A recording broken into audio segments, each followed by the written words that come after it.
Petrol బంకుల దగ్గర ఆ కిలోమీటర్ల క్యూలేంట్రా? అసలు ఈ కొరత వెనుక్కున్న నిజమేంటో చెప్తా వినండి. వాట్సాప్ గ్రూపుల్లో ఎవడో పనిలేని అంకుల్ పెట్రోల్ బంకులు బంద్ అని మెసేజ్ పెట్టగానే అసలు అందులో నిజమేంతో కనీసం బుర్ర పెట్టి ఆలోచించకుండా గొర్రెల మందల బంకుల మీద ఎగబడిపోతున్నారు. రోజు 1/2 లీటర్ కొట్టించేవాడు కూడా ఇవాళ ఫుల్ ట్యాంక్ కొట్టిస్తున్నాడు.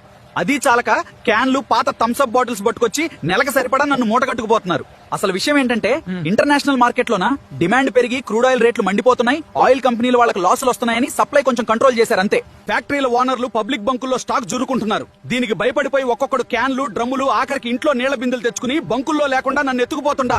ఏలూరు, విజయవాడ, గుంటూరు, కర్నూలు వాళ్ళకైతే పూనకాలు వచ్చేసాయి. బంకుల్లో నన్ను పీల్చి పిప్పి చేసి నో స్టాక్ బోర్డులు తగిలించేలా చేశారు. రాజమండ్రి, కాకినాడలో అయితే కారుకి అయ్యి ఆటోకి 300 అయితే ప్రభుత్వం కూడా నెత్తినోరు బాదుకుంటోంది. ఒరే నాయన్లారా, కావాల్సినంత స్టాక్ ఉంది, ఇంకో ఎక్స్ట్రా కూడా దింపుతున్నాం, భయపడకండి అని.